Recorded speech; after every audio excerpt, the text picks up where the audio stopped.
Hello guys, কেমন আছো সবাই? আশা করি সবাই খুব ভালো আছো। আজকে আমরা অন্যরকম একটা সিনেমা সম্পর্কে জানতে চলেছি, যেটা একটা জাপানিজ সিনেমা। আর এই জাপানিজ গল্পটা অনেকগুলো কিন্তু অ্যাওয়ার্ড জিতেছে, যার মধ্যে ছিল বেস্ট ফিল্মের জন্য অস্কার অ্যাওয়ার্ড। কিন্তু এই গল্পটার সাথে তোমরা কতখানি রিলেটেড করতে পারবে এটা আমি নিশ্চিত নই, কারণ এটা জাপানিজ সংস্কৃতি বা সামাজিক অবস্থার জন্য তৈরি করা হয়েছিল। মানে এখানে দেখানো হয়েছে কোনো কাজই ছোট নয়। অ্যাকচুয়ালি জাপান তো বড়লোক দেশ, কিন্তু বড়লোক দেশ হলেও জাপানের একটা রীতি রয়েছে, সেটা হচ্ছে যদি কেউ মারা যায় তাদেরকে গোসল করানোর জন্য বা একবারে কফিনে দেওয়ার জন্য, রেডি করার জন্য বা বিদায় দেওয়ার জন্য একজন মানুষ আসে। মনে করো আমাদের দেশে যেমন তোমার সেলুনের নাপিত রয়েছে, সেরকম আর কি। তো সবাই যেহেতু একদিন না একদিন মারা যাবে, তো এ কারণে এই পেশাটা কিন্তু খুব গুরুত্বপূর্ণ, ভালো চোখে দেখে না, অনেক ছোট নজরে দেখে। আর এটা নিয়ে এই সিনেমার কাহিনী, যেটার আইএমডিবি রেট হচ্ছে 10/8। তো চলো আমরা দেখি গল্পটা আমাদের ভালো লাগে কিনা। তবে তার আগে একটা ব্রেক রয়েছে, তুমি ব্রেকটা স্কিপ করে মূল ভিডিওতে যাবে। স্বাগতম প্রিয় বন্ধুরা, তোমরা কি একঘেয়েমিতে ভুগছো? তাহলে মজা পাওয়ার জন্য আজকের বিষয়টি একদম উপযুক্ত তোমাদের জন্য।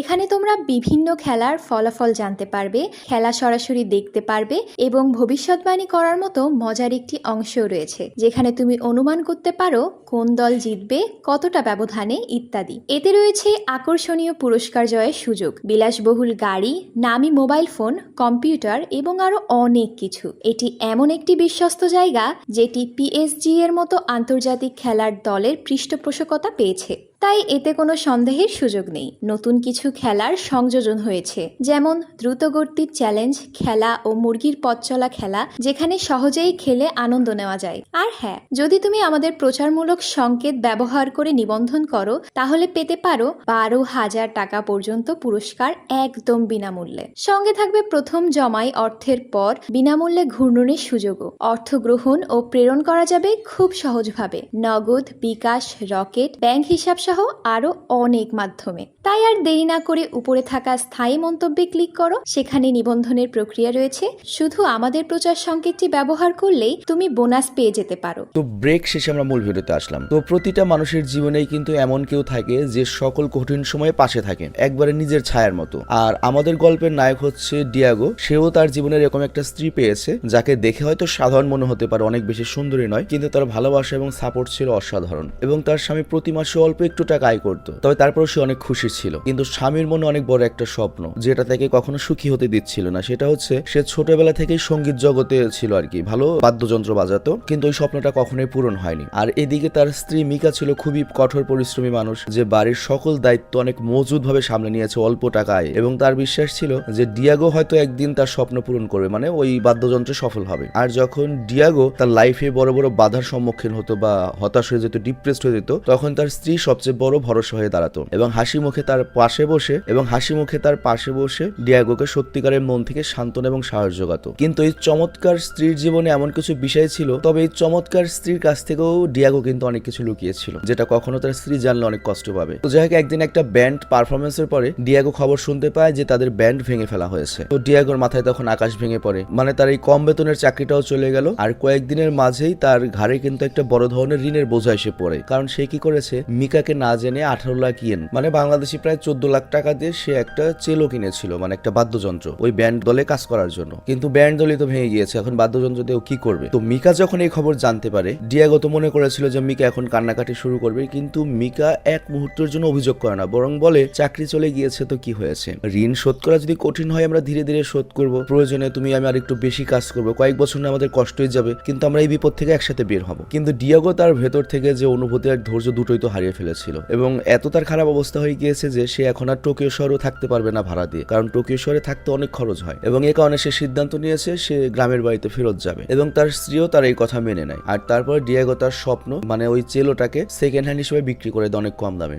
আর এরপর সে তার স্ত্রীকে নিয়ে নিজের শহরে ফেরত আসে। আর তার মা মারা যাওয়ার পরে এই বাড়িটা সে পেয়েছিল। তো একদিন খবরের কাগজে একটা এজেন্সির বিজ্ঞাপন নজরে পড়ে তার। আর এটা এমন একটা কাজ ছিল যেখানে কোনো শিক্ষাগত যোগ্যতার দরকার নেই, কোনো বয়সের সীমা নেই, আবার কোনো অভিজ্ঞতার দরকার নেই, আবার বেতনও খুব ভালো। তো ও মনে মনে ভাবে তাহলে আমি একবার চেষ্টা করে দেখি। তো ও যখন কোম্পানিতে যায়, ঢুকেও অবাক হয়ে যায়, কারণ কোম্পানি ভরা খালি কফিন রাখা, বিভিন্ন রঙের কফিন। তোর মনে তখন প্রশ্ন আসে আমি কই আসলাম। ও ভেবেছিল এটা হয়তো কোনো ট্রাভেল এজেন্সি। তবে ও করে কি সাবধানে ওর বায়োডাটাটা কোম্পানির ডিরেক্টরের হাতে দেয়, কিন্তু ডিরেক্টর করে ওই বায়োডাটা দেখেই না। ডিয়াগো তো অবাক হয়ে যায় এটা আবার কেমন ইন্টারভিউ। এবং তারপর সে ডিরেক্টরকে জিজ্ঞাসা করে আমি কি চাকরিটা করতে পারবো। ডিরেক্টর বলে হ্যাঁ, কিন্তু তুমি বেতন কত নেবে। ডিয়াগো বলে আমি জানি না কত বেতন হবে। ডিরেক্টর তখন 5টা আঙুল দেখিয়ে হালকা সরে বলে বলে মাসে 5 লাখ বেতন হবে তোমার, মানে বাংলাদেশি টাকায় প্রায় 4 লাখ টাকা বেতন। তো ডিয়াগো তো বেতন শুনে আকাশ থেকে পড়ে যায়, কিন্তু এরপরও জানতে পারে এটা কোনো ট্রাভেল এজেন্সি নয়, বরং একটা ফিউনারেল সার্ভিস কোম্পানি, যারা মূলত মৃত ব্যক্তিদেরকে সাজাতো, অর্থাৎ মেকআপ করাতো বা লাস্ট বারের মতো গোসল টোসল করে রেডি করে দিত। তো ডিয়াগো তো শুনেই ভয়ে কেঁপে ওঠে এবং সে এটা প্রত্যাখ্যানও করতে চেয়েছিল, কিন্তু গ্রামে থেকে এত বড় একটা বেতন তো মানাও করা যায় না। বুঝতেই পারছো, শহরে থেকে 4 লাখ টাকা বেতন পেলে কিছুই টেকে না, কিন্তু গ্রামে থাকছে, বাড়ি ভাড়া নেই, খাওয়া খরচ কম, 4 লাখ টাকার প্রায় 4 লাখ টাকায় টিকবে। এবং ওকে মজুরি হিসেবে একদিনের জন্য বাংলাদেশি প্রায় 16,000 টাকা অ্যাডভান্সও দেওয়া হয় একদিনের জন্য। এবং এখানে আরেকটা বিষয়, ডিরেক্টর কিন্তু যে কোনো মানুষের চেহারা দেখে মোটামুটি চিনতে পারতো যে মানুষ কেমন হবে, ওর কি পছন্দ হতে পারে। তো কাজ শেষ করার পরে মানে ডিরেক্টর বুঝতে পেরেছিল যে এই ছেলেটার কাজ দরকার এবং ওকে সে কাজে লাগাতে পারবে। আর নর্মালি যেটা হয়, এই কোম্পানিতে কেউ কাজ করতে চায় না, মানে মানুষ যেহেতু ছোট নজরে দেখে এই কাজটাকে, কেউ এই কাজ করতে চায় না। তো যাই হোক, আজকে 16,000 টাকা অ্যাডভান্স পেয়েছে। তো ডিয়াগো করে কি, মিকার জন্য তার প্রিয় মাছের হটপটটা নিয়ে বাড়ি ফেরে, মানে নিজেকে উচ্ছ্বাস দেখানোর জন্য। তবে সে মিকাকে খুব বেশি কিছু বলে না, শুধুমাত্র এইটুকু জানায় খুব সাধারণ একটা কাজ, মানে এই কাজটা নিয়ে ও নিজেই মনে মনে লজ্জা পাচ্ছে, মানুষ জানলে কি বলবে। তো প্রতিদিনই সে গোপনে কাজ করতো, মানে যেন সে চুরি করছে। কিন্তু কোম্পানির ব্যবসা বাড়ানোর জন্য ডিরেক্টর করে কি, একটা ফিউনারাল প্রসেসের ভিডিও বিজ্ঞাপন বানানোর সিদ্ধান্ত নেয়। তো ডিয়াগো তো এইটা সম্পর্কে জানতো না, মানে এটা টিভিতে বিজ্ঞাপন হবে, বাট ডিয়াগো এই ব্যাপারে বেশ কিছু জানতো না, তাকে জাস্ট মৃত ব্যক্তির অভিনয় করতে বলা হয়। তো ডিরেক্টর কাজ করার সময় সবকিছু বুঝিয়ে দিচ্ছিল যে আমরা এই ভালো মতো কাজ করি, এইভাবে কাজ করি। আর এইভাবে ওই বিজ্ঞাপনটা শুট কমপ্লিট হয়। আর কয়েকদিন কাজ করার পরে অবশেষে ডিয়াগো তার প্রথম দাফনের কাজ পেয়ে যায়। তবে পরিচালক একটু চিন্তিত ছিল, কারণ সেখানে যাওয়ার পরে জানা গিয়েছে যে মৃত ব্যক্তি একজন বয়স্ক মানুষ এবং তিনি একা থাকতেন তার বাড়িতে, এবং প্রতিবেশীরা তার লাশ পেয়েছে 2 সপ্তাহ পরে। এবং তোমরা যারা জানো জাপানের সংস্কৃতি, জাপানের মানুষ কিন্তু বুড়ো বয়সে অনেক কষ্টে কাটে, একা একা ঘরে মরে পড়ে থাকে। তো বাড়ির অবস্থা দেখে বোঝা যাচ্ছিল কি অবস্থা, জিনিসপত্রে পোকামাকড় ভরেছিল, মৃতদেহ ফুলে গিয়েছে, অদ্ভুত রকমের উটকো গন্ধ, বমি বমি ভাবে এমনিতেই আসছে, শ্বাসই নেওয়া যায় না। এবং পরিচালক তো শান্ত ছিল, কিন্তু ডিয়াগোর তো ওই মৃতদেহ দেখার সাহসী হয় না। মানে বুঝতেই পারছো, এটা ছিল ডিয়াগোর মৃত্যুর মুখোমুখি হওয়ার একটা জন্মগত ভয় এবং পালানোর মন মানসিকতা। সকল মানুষের জন্য এই সমস্যাটা রয়েছে। মানে তুমি একটা লাশের গাড়ি কিন্তু টানতে পারবে না, তুমি মনে করো তুমি অ্যাম্বুলেন্সে করে একটা মরা বাঘ নিতে পারবে, কিন্তু অ্যাম্বুলেন্সে করে তোমার প্রিয় মা যে তোমাকে লালন পালন করে বড় করেছে, তার লাশ একা একা তুমি নিতে পারবে না, তোমার ভয় করবে। তো বুঝতেই পারছো ব্যাপারটা কত ডেঞ্জারাস। তো যাই হোক, এরপর ডিয়াগো করে কি, মৃতদেহটা হয়, আর তখন তার মনে ব্যাপক অস্বস্তি লাগে এবং ব্যাপক ইফেক্ট পড়ে, সে সাথে সাথে বমি করা শুরু করে। আর তবে কাজ শেষ হওয়ার পরে ও একদম ভূতের মতো হয়ে গিয়েছিল, যেন মনে হচ্ছে ও জীবন আর মৃত্যুর একটা কঠিন পরীক্ষা থেকে বেরিয়ে এসেছে। যদিও ওই দিন খুব খারাপ কাজ করেছে, তবে তারপরে পরিচালককে আবারও ওই দিনের বেতন হিসেবে 16,000 টাকা দিয়ে দেয়। মানে এখানে পরিচালকের একটা টেকনিক রয়েছে, তোমার বেতন যদি আমি প্রতিদিন দেই তাহলে কিন্তু তুমি কাজের প্রতি বেশি অ্যাট্রাক্ট বোধ করবে। তো যাই হোক, বাড়ি ফেরার পথে বাসে কিছু স্কুলের মেয়েরা ডিয়াগোকে দেখে সেই দিন ফিসফিস করছিল, কারণ ডিয়াগোর কাছ থেকে একটা অদ্ভুত গন্ধ পাচ্ছিল তারা, যে অদ্ভুত দৃষ্টিটা ডিয়াগোকে অস্বস্তিতে ফেলে দেয়। আর গন্ধটা কিসের তুমি তো বুঝতেই পারছো। তো এই জন্য ডিয়াগো করে কি, দ্রুত বাস থেকে নেমে নিজের ছোটবেলা সেই প্রিয় পাবলিক টয়লেটে যায়, যেখানে বাথরুমও রয়েছে, এবং জোরে জোরে সাবান দিয়ে শরীর ঘষতে থাকে। আর তারপর লবিতে ডিয়াগো সেখানকার যে মালিক ওই পাবলিক টয়লেটের, তার ছেলেকে বকতে দেখে, এবং ছেলের বয়স 30 বছর হয়ে গেল, এখনো কিছুই করতে পারেনি, সারাদিন বেকার ঘুরে বেড়ায় এবং মায়ের ঘাড়ে বসে খায়। আর তখন ওই ছেলের নজর পড়ে ডিয়াগোর উপর, এবং এখানে আমরা জানতে পারি এই ছেলেটা ডিয়াগোর ছোটবেলার বন্ধু, একসাথে পড়ালেখা করতো। আর পাবলিক বাথরুমের মালিক ওকে চিনে ফেলে এবং উৎসাহ নিয়ে তার নাতনিকে পরিচয় করিয়ে দেয়, বলে তোমার এই আঙ্কেল কিন্তু অসাধারণ মানুষ, তুমি কি জানো ও কত মেধাবী, ও ছোটবেলাতে অনেক ভালো চেলো বাজাতো, মানে বাদ্যযন্ত্র বাজাতো। তো বুঝতেই পারছো ডিয়াগো একজন শিল্পী, এবং ওইটা হচ্ছে ওর পরকীয়ার মতো, যাকে ও কখনো পায়নি। তো এই প্রশংসাটা ডিয়াগোর ভেতরে একবারে শেলের মতো বিধে তাকে অস্বস্তিতে ফেলে দেয়। তো যাই হোক, বাড়িতে ফিরে এরপর ডিয়াগো দেখে মিকা তার জন্য দারুণ একটা রাতের খাবার তৈরি করেছে, কিন্তু এরপর সে যখন তাজা কাঁচা মাছের প্লেট দেখে তখন ওর আবার বই বই ভাব শুরু হয়, মানে ডিয়াগোর লাশের কথা মনে পড়েছে। তো মিকা তখন ভাবে হয়তো জামাইয়ের শরীর খারাপ, কিন্তু না, ডিয়াগো এখনো সে মৃত্যুর ছায়া থেকে মুক্ত হতে পারেনি। ওই মৃত্যুটা তাকে আবারও ভয় দেখাচ্ছে, আর সে মিকার হাত শক্ত করে ধরে ফেলে। আর এই গরম শরীরটাকে যেন সে একটা লোভী মানুষের মতো আদর করছিল, এবং স্ত্রীর ফ্রেশ গন্ধ নিয়ে সে তার হৃদয়ের সকল কালো মেঘ মুছে ফেলতে চেয়েছিল এবং জীবনের সৌন্দর্য আবার অনুভব করতে চেয়েছিল। মানে খাঁটি বাংলায় যেটা বলা যায়, রাশিয়া ইউক্রেন খেলেছে ওরা দুইজন ওই লাশটা ভোলার জন্য। কিন্তু ওই রাতে ডিয়াগো কিন্তু ঘুমাতে পারেনি। সে তার ছোটবেলার সেই চেলোটা বের করে, যেটা পুরনো চেলো, এবং সঙ্গীতে একটু শান্তি খোঁজার চেষ্টা করে। আর চেলোর কাছে সে একটা সাধারণ পাথর পায়, এবং এই পাথরটা ডিয়াগোর একটা পুরনো স্মৃতি জাগিয়ে তোলে। ওর বয়স যখন 5 থেকে 6 বছর হবে, তখন ওর মা বাবার সাথে ওর অনেক সুখের একটা সংসার ছিল। তার বাবা বলতেন এই পাথর মানুষের অনুভূতিগুলো ব্যক্ত করতে পারে, আর এই জন্য সে তার বাবাকে একটা ছোট্ট পাথর দিয়েছিল, আর তার বাবাও তাকে একটা বড় পাথর ফিরিয়ে দিয়েছিল। তো ডিয়াগো তখন এই উষ্ণ স্মৃতিগুলো খুব যত্ন করে রেখে দিয়েছে। এমনকি আজকের দিনে, আজকে 24 বছর পরে তার বাবার মুখটাও ধোয়াটে হয়ে গিয়েছে, মানে বাবার চেহারাও তার মনে নেই। এর কারণটা হচ্ছে তার বাবা তার নিজের স্ত্রী সন্তানকে ছেড়ে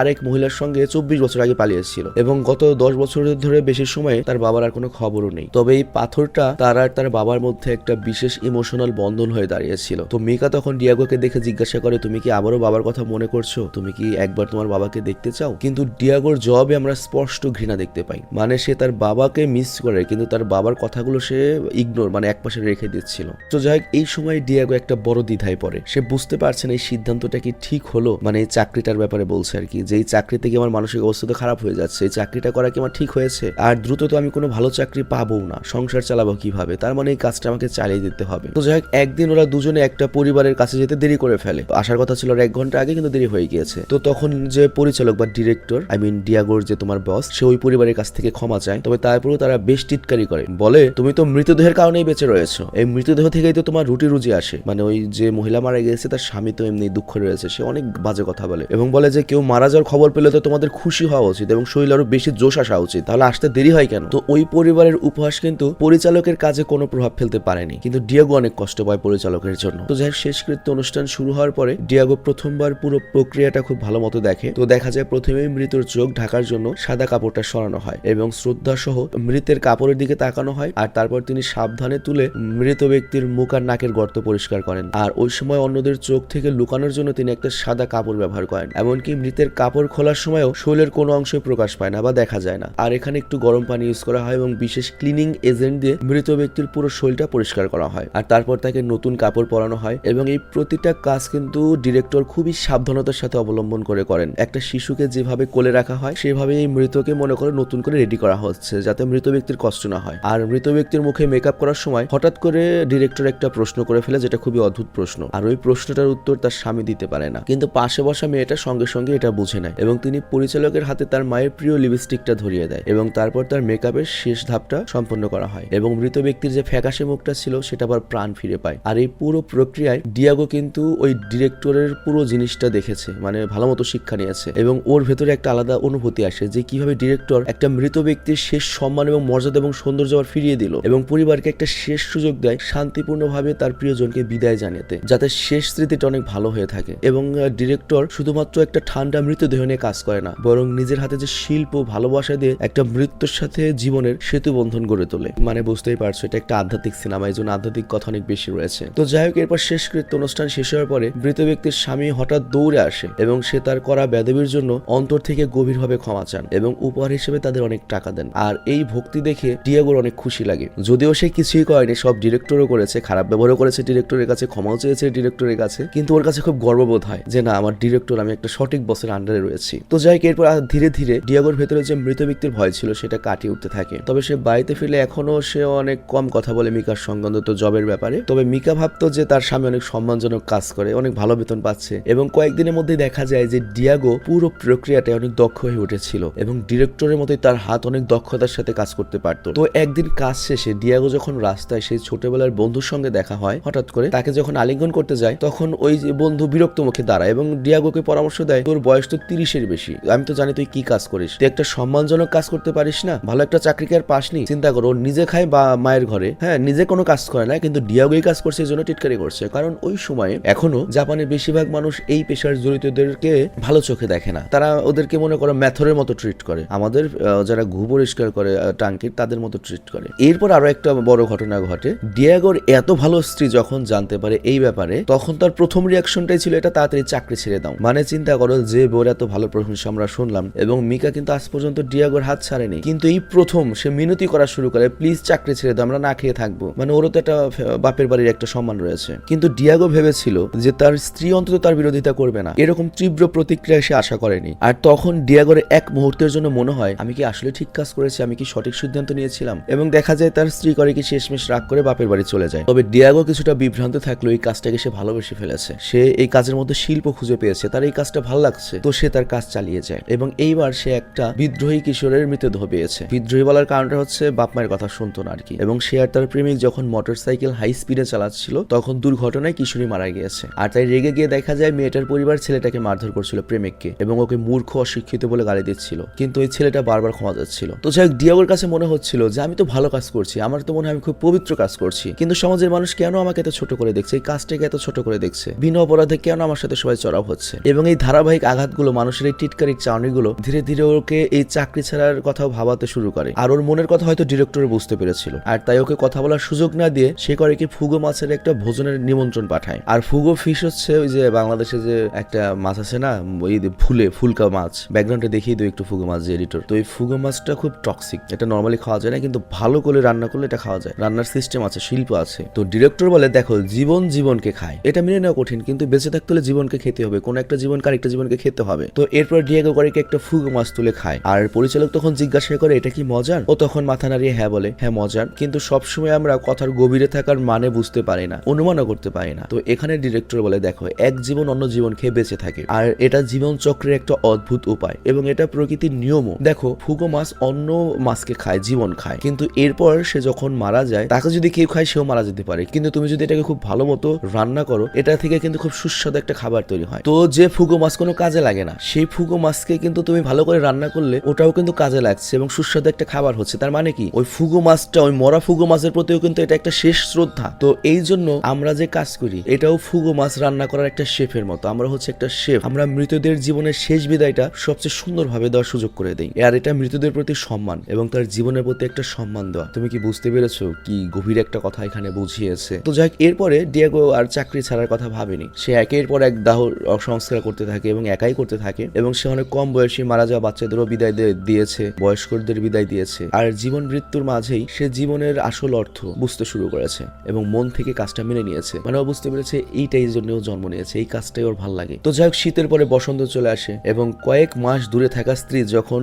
দেখতে পায় ডিয়েগো আর খোঁজ নিতে যায়নি, ও ফেরত চলে আসে। তবে একটা সুখবর নিয়ে ফেরত আসে, সেটা হচ্ছে ডিয়েগো বাবা হতে চলেছে। বাট তখন ডিয়েগো মিকাকে সুন্দর করে বোঝায় বাচ্চার ব্যাপারে আরেকটু আমাদের কি ভাবা উচিত না, আমরা কি রেডি? কিন্তু এই কথা বলার মাঝেই কোম্পানি থেকে ফোন আসে এবং ডিয়েগোকে নতুন আরেকটা কাজ দেওয়া হয়। আর এটা হচ্ছে সেই যে পাবলিক বাথরুমের মালিক ছিল না, সে মারা গিয়েছে। তো আজকে ডিয়েগোর সাথে মিকাও যেতে চায় যে তোমার কাজ দেখবো, এবং মিকাও প্রথমবার ডিয়েগোর কাজের পুরো প্রক্রিয়াটার সাক্ষী হয় এবং সে ডিয়েগোর চোখে গভীর মনোযোগ এবং দৃঢ়তা দেখতে পায়। প্রতিটা কাজ ছিল নিখুঁত এবং যে হাতগুলো সঙ্গীত বাজাতো, মানে চেলো বাজাতো, সেই হাত সুন্দর করে মৃতদেহ সাজাতে পারে। তো মিকা মানে ডিয়েগোর স্ত্রী বহু বছর পরে তার স্বামীকে সঙ্গীতের বাইরে এত মনোযোগ দিয়ে একটা কাজ করতে দেখে, আর তখন ওই মুহূর্ত থেকে তার মাথা থেকে পুরোপুরি ওই কথাটা চলে যায় যে ডিয়েগোর চাকরি ছাড়া উচিত। মানে সেও ডিয়েগোকে বা ডিয়েগোর কাজকে সম্মান করতে শুরু করেছে। তো ওই শোক সভায় ডিয়েগো সেই বৃদ্ধ ব্যক্তিকে দেখে যে প্রায় এই পাবলিক বাথরুমে এসে দাবা খেলতো। তো জানা যায় সেও এই কাজ করতো এবং সে বলে যে দেখো আমি তোমার কাজে তো অনেক খুশি, আমি তোমাকে ঘৃণা করিনি, এটা তোমার কাজের অংশ এবং এটা নিয়ে তোমার গর্ব হওয়া উচিত। তো যাই এরপর ওই মৃতদেহটাকে দাহ সংস্কারের জন্য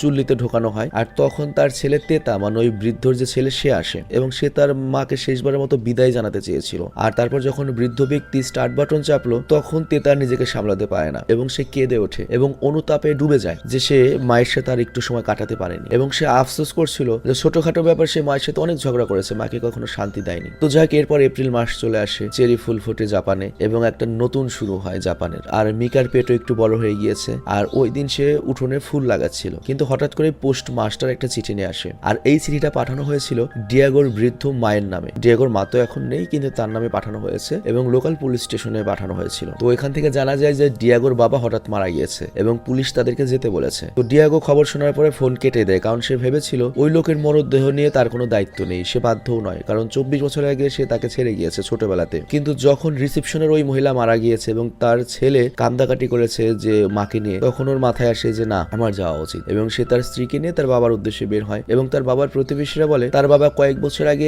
একাই এখানে এসেছিল, হয়তো সে তার স্ত্রীর কাছ থেকে আলাদা হয়েছিল, সে সবসময় একাই থাকতো, কঠোর পরিশ্রম করতো, খুব কম কথা বলতো। তো সবাই ভাবতো সে বুড়ো একা একটা মানুষ, কেউ জানতো না যে তার একটা ছেলে রয়েছে। তবে ডিয়েগোর কাছে ওর বাবার চেহারা অনেক অপরিচিত লাগছিল, কারণ বুঝতেই পারছো 24 বছর আগের কাহিনী। তবে তার হৃদয়ে এখনো কোনো অস্থিরতা হয়নি যতক্ষণ না পর্যন্ত অন্য কর্মীরা কঠোরভাবে তার বাবার দেহটা সাজাতে শুরু করে। তো এটা দেখে ডিয়েগোর খারাপ লাগে যে ভালো মতো সাজাতে পারছে না, শেষ বিদায়টা ভালো হচ্ছে না। তো ডিয়েগো গাড়িকে নিজে তাদেরকে আটকায় এবং শেষমেশ ডিয়েগো নিজেই সিদ্ধান্ত নেয় তার বাবার শেষকৃত্যের কাজটা সেই সম্পূর্ণ করবে। মানে সে এটাকে এখন পেশ হিসেবে দেখছে। কিন্তু যখন সে বাবার মুঠি করে রাখা শক্ত হাতটা খোলে তখন একটা পরিচিত জিনিস সেখান থেকে পড়ে, আর সেটা ছিল সেই ছোট্ট পাথরটা যেটা সে ছোটবেলায় তার বাবাকে দিয়েছিল উপহার হিসাবে। শুধু তাই নয়, এই পাথরের মধ্যে তার আর বাবার একটা বিশেষ ইমোশনাল বন্ধনও ছিল। আর তার বাবা জীবনের শেষ মুহূর্তেও কিন্তু শুধুমাত্র একটা সাধারণ পাথরের টুকরো শক্ত করে ধরে রাখেনি, কিন্তু এই পাথরের টুকরায় লুকানো ছিল একটা গভীর চিন্তা। সেটা হচ্ছে তার ভেতরের অনুতপ্ততা, যে কিভাবে তার ওই 6 বছরের ছেলেকে ওই সময় ছেড়ে এসেছিল। তার হৃদয়ে অনেক গভীর ক্ষত তৈরি করেছিল এই বিষয়টা, আর এই কারণেই মরার এক সময় তার হাতে ওই পাথর পাথরটা ছিল, মানে শেষ সময় এসে সে তার জীবনের সব ভুলগুলো মনে করেছিল। তো যাই হোক, ডিয়াগো বুঝতে পারে যে তার বাবা খুব অনুতপ্ত ছিল, আর এ কারণে সে তার বাবাকে ক্ষমা করে দেয় এবং এক ঝলকে তার বাবার মুখ যেটা তার কাছে অস্পষ্ট ছিল সেটা পরিষ্কার হয়ে যায়। এবং গল্পের শেষে ডিয়াগো করে কি সেই পাথরটা মিকার পেটে দেয়, মানে তার ছেলেকে সে দিল। তো প্রেম আর জীবনের চক্র এই মুহূর্তে ফুটে ওঠে আমাদের সামনে, এবং এখানে জীবনকে মৃত্যুর সঙ্গে তুলনা করা হয়েছে। জীবন আর মৃত্যুর এই অবিরাম চক্র এভাবে চলতেই থাকবে, ঠিক যেমন ঋতুগুলো চলতে থাকে। শীতে যে ফলগুলো বা পাতাগুলো ফুলগুলো পড়ে সেগুলো বসন্তের মাটিতে মিশে নতুন কুড়ি গজায়। তো ঠিক সেরকমই মৃত্যু এক ধরনের শক্তি হয়ে জীবনকে চিরকালীন একটা অংশে পরিণত করে। আর এখানে এই গল্পটা শেষ হয়ে যায়। আমি জানি না তোমাদের কাছে কেমন লেগেছে, কিন্তু প্রত্যেকটা স্টোরি থেকে তোমাদের অনেক কিছু শেখার রয়েছে। আর এখানে আমি নিজেকে একটা কারণে খুব গর্বিত বোধ করি, বা যে জিনিসটা আমার লাইফকে অনেক বেশি প্র্যাকটিক্যাল করেছে এবং আমার লাইফের অনেক চিন্তা ভাবনা চেঞ্জ করে দিয়েছে, সেটা হচ্ছে এই সিনেমাগুলো। তুমি দেখো, আমি র্যান্ডম ভিডিও চ্যানেলের ওনার হিসেবে আমি অনেক সিনেমা এক্সপ্লেন করেছি, অনেক এনিমে, অনেক কে ড্রামা, অনেক সিনেমা এক্সপ্লেন করেছি। তো এক একটা সিনেমা কিন্তু এক এক মানুষের জীবন, এক এক মানুষের এক্সপিরিয়েন্স, যদিও সেটা ফানি সিনেমা হোক, বাজেট সিনেমা হোক, অ্যাকশন সিনেমা হোক, প্রত্যেকটা সিনেমা থেকে কিছু না কিছু ক্লু থাকে শেখার মতো। তবে ওই শেখার চোখটা তোমার থাকতে হবে। তো আমি যে 2-3 হাজার সিনেমা দেখেছি বা এক্সপ্লেন করেছি, সেটার যে এক্সপিরিয়েন্স আমার ভেতর রয়েছে, ওইটা কিন্তু আমার চিন্তা ভাবনা বা সবকিছু চেঞ্জ করে দিয়েছে আমার লাইফ। তো এই জন্য আজারা টিকটক বা আজারা জিনিস না দেখে তোমাদের সিনেমা এক্সপ্লেন যারটাই দেখা উচিত। নতুন নতুন সিনেমা, নতুন নতুন কাহিনী তোমাদের দেখা উচিত। বাস্তবধর্মী সিনেমাগুলো, জীবনের সাথে রিলেটেবল সিনেমাগুলো তোমাদের দেখা উচিত। এগুলো তোমাদেরকে প্র্যাকটিক্যাল করবে। আমি নিজে এক্সপ্লেন করি এই জন্য আমি বলছি না, তোমার এনিমে দেখা উচিত, তোমার সিনেমা দেখা উচিত, এগুলো বোঝার জন্য দেখা উচিত। তবে এখনকার বেশিরভাগ ন্যাংটা পোলাপান এনিমে দেখে বা সিনেমা দেখে, ওগুলো দেখে ওরা কুচি বুঝে না, মজা নেয়, কোন একটা ক্যারেক্টারের ফ্যান হয়, তারপর টক্সিটি ছড়ায়। এইভাবে না, সবগুলো ক্যারেক্টার তাদের লাইফের কি স্ট্রাগল ছিল, কিভাবে সেটা থেকে তারা বেরোলো। প্রত্যেকটা এনিমে বা কাল্পনিক সিনেমাও হলেও কিন্তু সেখানে প্রত্যেকেই ভাবে অনেক কিছু বোঝানো হয়, যেগুলো রিয়েল লাইফের সাথে রিলেটেবল থাকে। তো সিনেমাগুলোকে তোমরা বোঝার মতো করে দেখবে, অ্যানিমেগুলোকে বোঝার মতো করে দেখবে, এবং দেখা যাবে তুমি যখন লাইফের 2-3 হাজার সিনেমা দেখে ফেলেছো, ভালো ভালো স্টোরি, তোমার লাইফে তুমি নিজে অনেক প্র্যাকটিক্যাল হতে পারবে। লাইফের অনেক কিছু তুমি নিজেও সাজাতে পারবে, নিজের মতো করে হ্যান্ডেল করতে পারবে অনেক কিছু। তো আমি বিদায় নিচ্ছি, ভালো থেকো, সুস্থ থেকো, টেক কেয়ার, আল্লাহ হাফেজ। গাইস, বিদায়ের আগে তোমাদের জন্য একটা গুড নিউজ রয়েছে। সামনের গরমের জন্য তোমরা কি স্টাইলিশ কমফোর্টেবল টি শার্ট নিতে যাচ্ছ? আমাদের স্টোরে কিন্তু সেই কালেকশন এসেছে সামার টি শার্টের, যেগুলোর মধ্যে রয়েছে প্রিমিয়াম ফেব্রিক্স এবং অ্যাসিড ওয়াশের টি শার্ট। তো তুমি জাস্ট এখান থেকে স্ক্রিনশট নিয়ে আমাদের যে সেলস ম্যানেজার অনেক রয়েছে তার হোয়াটসঅ্যাপ নাম্বারে যোগাযোগ করবে, স্ক্রিনে দেখতে পাচ্ছ, এবং সেখান থেকে অর্ডার করতে পারবে। আমি তোমাকে সেরা কয়েকটা আমাদের কালেকশন দেখাচ্ছি। যেমন এই টি শার্টটার দাম পড়বে 600 টাকা, এটাও 600 টাকা, এই টি শার্টটাও 600, এবং এই টি শার্টটার বেশ কয়েকটা কালার ভ্যারিয়েন্ট রয়েছে। যেমন দেখতে পাচ্ছ এইটা 4টা ভ্যারিয়েন্ট, এটা 1, 2, 3, 4, আর ডেমোসলারের তানজিরো রয়েছে, এটার দাম 550, নারুতোর মাদারা 550, লেভি আর্চারম্যানের মানে অ্যাটাক অন টাইটানের 550, এগুলো সব অ্যাসিড ওয়াশ। আর এই টি শার্টটা তুমি পাবে লুফি ডি মানকির মাত্র 450 টাকায়। আর এই টি শার্টটার দাম হচ্ছে 600 টাকা, পোর্শের টি শার্ট, এবং নেক্সটটা নিশান জিটিআরও রয়েছে। আর এই অসাধারণ ড্রপ শোল্ডারটির দাম হচ্ছে মাত্র 550 টাকা। আর তাছাড়াও অনেক এনিমে টি শার্টের কালেকশন রয়েছে, যেগুলোর স্ক্রিনশট নিয়ে তুমি আমাদের অনেকের সাথে জিজ্ঞাসা করতে পারো হোয়াটসঅ্যাপের মাধ্যমে, এবং সেখান থেকে অর্ডার করতে পারো। আর এছাড়াও কী প্রোডাক্ট রয়েছে সেগুলোও কিন্তু তুমি হোয়াটসঅ্যাপের মাধ্যমে জেনে নিতে পারবে, এবং সবগুলো হাই কোয়ালিটির অ্যাসিড ওয়ার টি শার্ট। আর মার্কেটের চেয়ে অন্তত তোমরা 150 টাকা কমে পাবে আমাদের কাছ থেকে, কারণ আমরা এখানে ডিরেক্ট সেল করছি, কোনো তোমার মার্কেটিং খরচ হচ্ছে না এর জন্য। তো কোনো টি শার্ট পছন্দ হলে তুমি কিন্তু একবারে নির্দ্বিধায় নিশ্চিন্তে অর্ডার করতে পারো, প্রোডাক্ট কোয়ালিটি নিয়ে কোনো সমস্যা নেই।